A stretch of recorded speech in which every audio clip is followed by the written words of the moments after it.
Bonjour à tous et bienvenue dans cet épisode de 100% Swing.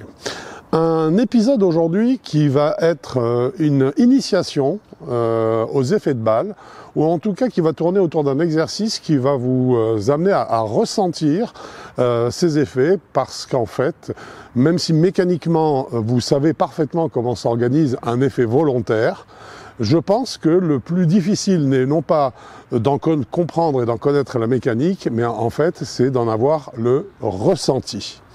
C'est ce que nous allons voir tout de suite. Pour réaliser cet exercice, je vais vous demander de vous munir de deux clubs, à savoir un fer 7 et un fer 5 ou un fer 4. Je n'avais pas de fer 5 à ma disposition, j'ai pris un fer 4. Un emplacement de practice avec quelques balles bien sûr. Un tee relativement bas, c'est un tee qui va être utilisé dans sa configuration tee pour fer, ou pour bois de parcours, ou pour hybride, donc un tee bas. Et comme vous le voyez ici, un objectif qui est relativement proche de vous, là ici on a, je dirais, une trentaine ou une quarantaine de mètres, et cet objectif, ce drapeau, encadré par deux points de repère. Ici nous avons une borne de droite qui est à 5 mètres à peu près du drapeau et une borne de gauche à 5 mètres également. Comme vous le savez, pour obtenir un effet de balle volontaire, il faut créer un antagonisme entre le sens général de frappe et l'orientation de la face du club.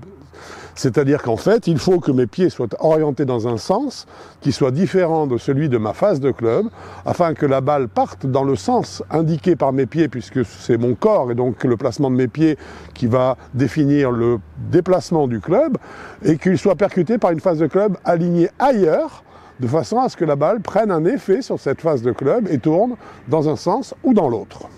Dans l'exemple que je vous propose, j'ai mis une balle sur le tee, donc très bas.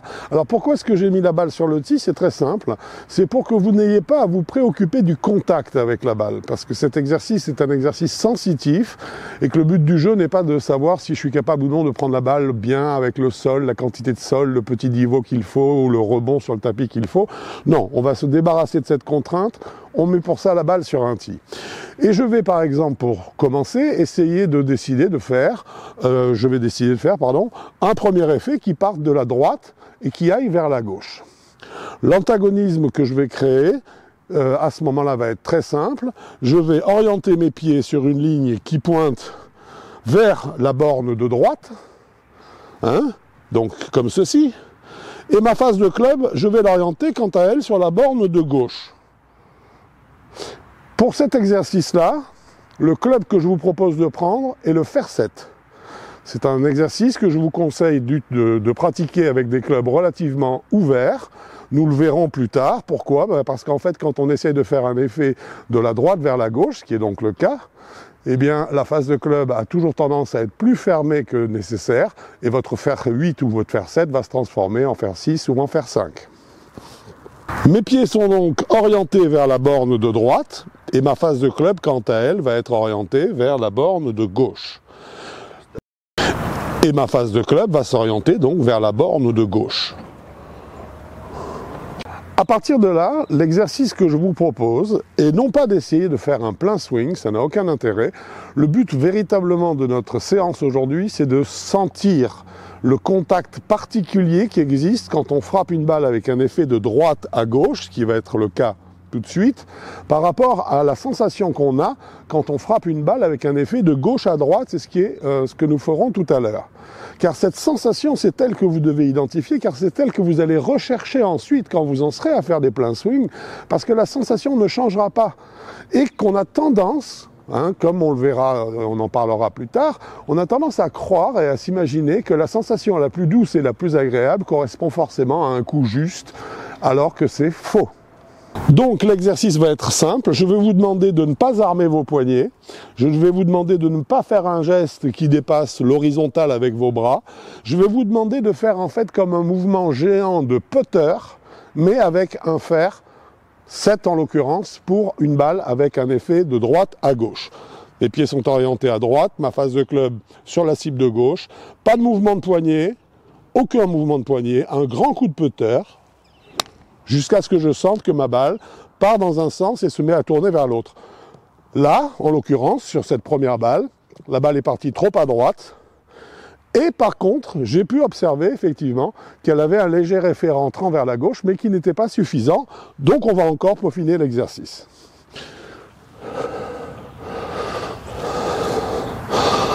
Elle est partie trop à droite, donc je vise un peu moins sur la droite de la cible.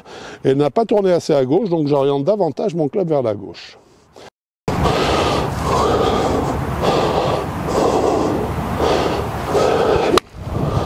Ça y est, ça y est. Je n'ai rien fait d'autre qu'un coup de putter. Si vous l'avez vu, ma balle est partie vers la borne de droite, ou en tout cas entre le drapeau et la borne de droite, et elle est revenue ensuite pour finir sa course entre le drapeau et la borne de gauche. L'exercice est réussi.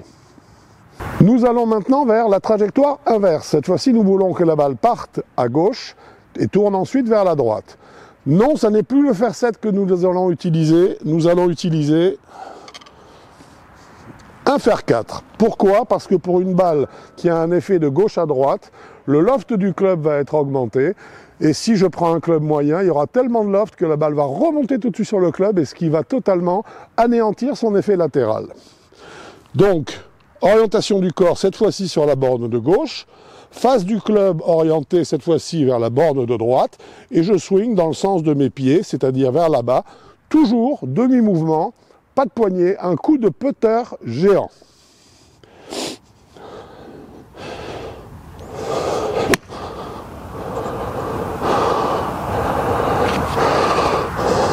Très bien. Et voilà. Et elle termine à droite du drapeau.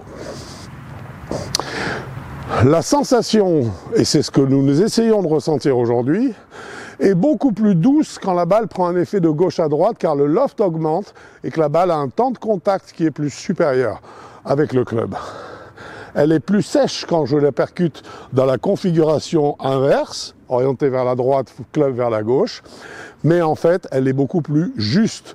Et c'est cette sensation-là que vous allez devoir rechercher si vous avez tendance à couper votre balle vers la droite, ou si vous recherchez des trajectoires de balles davantage en draw.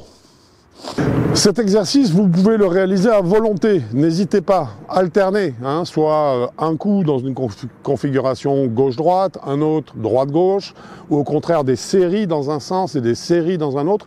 Vous allez vous rendre compte rapidement qu'il y a un sens dans lequel vous êtes beaucoup plus à l'aise et dans lequel il vous est plus facile d'imprimer l'effet à la balle. Forcément, cet effet, c'est votre sens naturel. C'est celui que vous reproduisez avec le plus d'envie, le plus aisément. C'est peut-être celui contre lequel il faut lutter. Ou en tout cas, c'est peut-être celui qu'il faut un petit peu oublier pour essayer d'explorer davantage dans le sens de l'effet inverse à celui qui vous vient spontanément. De toute façon, en tout cas, limitez pour cet exercice l'action de vos poignets au maximum, car très souvent, c'est par une action de poignet que vous faussez le jeu. Et c'est pourquoi je vous recommande d'avoir cette idée de faire comme un mouvement de putter, avec une action de poignet qui soit vraiment zéro. Une fois que vous serez à l'aise sur ce type d'exercice, vous pourrez commencer à augmenter l'amplitude du geste jusqu'à parvenir à un full swing, à un swing complet, mais tout en maintenant la même sensation et en maintenant bien sûr les mêmes trajectoires de balle. Ce 100% swing est dorénavant terminé, j'espère qu'il vous servira, qu'il vous sera utile. Pratiquez-le, cette découverte des effets, c'est la base vraiment de l'accession, en tout cas c'est la clé de l'accession à un niveau de jeu forcément supérieur. Bon golf à vous!